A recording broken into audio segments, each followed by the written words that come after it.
আমি চাই এটাই আমাদের মানে আজকের প্রোগ্রাম, এই জন্য বিশ্ব সমস্ত ভাঙড়বাসী কেন সমস্ত বিশ্ব মানুষের কাছে এটাই বার্তা পৌঁছাতে চাই যে আমাদের এই শুধু খুশির সংবাদ এটা নয়, আমরা চাই পশ্চিমবাংলায় একেবারে আমাদের পশ্চিমবাংলা বা অন্যান্য কিছু কিছু রাজ্য আছে যে রাজ্যে একদম সংবিধান পুরো শেষ করে দিয়েছে শাসন করে। এমনকি আমরা যদি কোনো আন্দোলন করি বা সংবিধান নিয়ে কথা বলি, সেখানেই আমাদের প্রত্যেকটা আইএসএফ কর্মী বলো, স্টুডেন্ট বলো, সকলেই মানে শাসক দল তারা অ্যারেস্ট করছে, কোনো সংবিধানের বিরোধী কার্যকলাপ করছে। আমরা চাই যে এই কার্যকলাপ শীঘ্রই এই সরকারকে বন্ধ করতে, কেননা আমরা চাই না যে আমাদের ভারতের সংবিধানটা শেষ হয়ে যায়।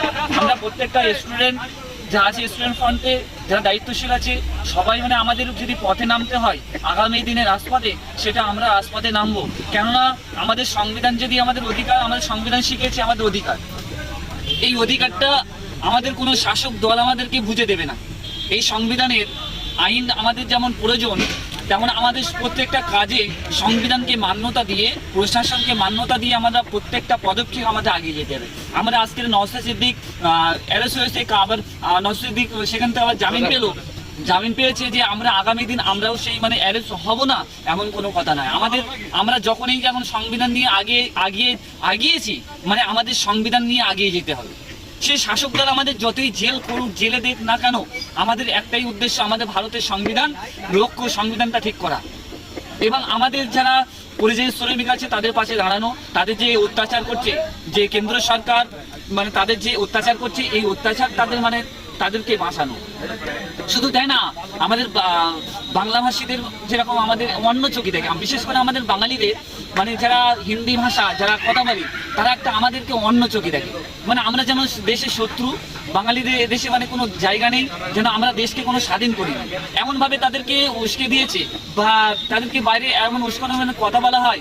শুধু আমরা যে আমাদের পশ্চিমবাংলায় বিশেষ করে যে হিন্দি ভাষা রয়েছে, তাদের সঙ্গে আমরা সবাই সম্প্রীতি রক্ষা করে চলি।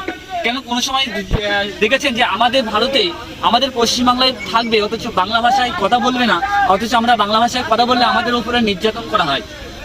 এমন কোনো কেউ আছে যে তাদের নিজেদের মানে ভাষাকে সংযত করে? একমাত্র আমরা সভ্যতার খাতিরে আমরা নীরব থাকি, কেননা আমাদের বাঙালিরা এটাই আমাদের শিখিয়েছে যে মানবতা কীভাবে করতে হয়। সেই মানবতার খাতিরে আমরা আজকে চুপ আছি, নাইলে আমরা আজকের মানে শুধু জানি না কেন মানে প্রশাসন কেন ব্যবস্থা নিচ্ছে না, যেখানে বাংলাভাষীদের এই অত্যাচার আছে আমাদের পশ্চিমবঙ্গে।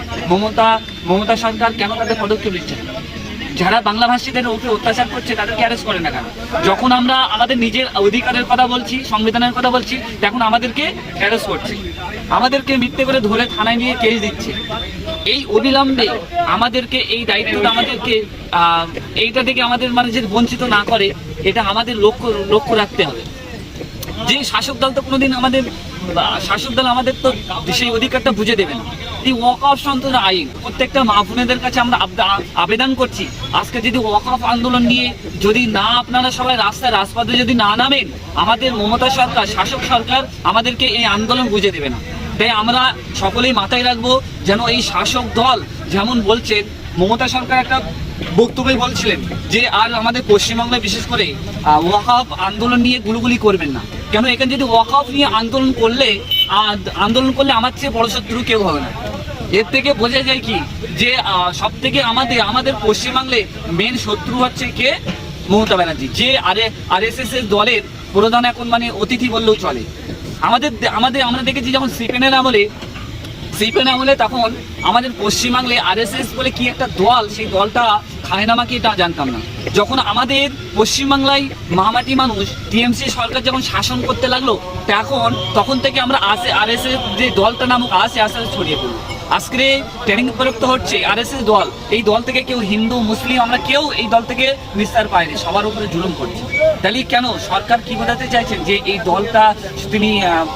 দলটার মানে প্রধান দায়িত্ব নিয়ে আসার মালিক কে? মমতা ব্যানার্জি। তাই যে উনি চায় না যে আমরা এই দলটা মানে ওপরে কোনো কড়া ব্যবস্থা নিতে। তাহলে আমরা চাই এটা সমস্ত মানুষরা, প্রত্যেকটা মানুষ আগিয়ে আসুন, আন্দোলন করুন, নিজেদের দায়িত্ব নিজেদের অধিকার বুঝে নিন, কোনো সরকার দেবে না। তাই আমার সংক্ষিপ্ত বক্তব্য শেষ করলাম।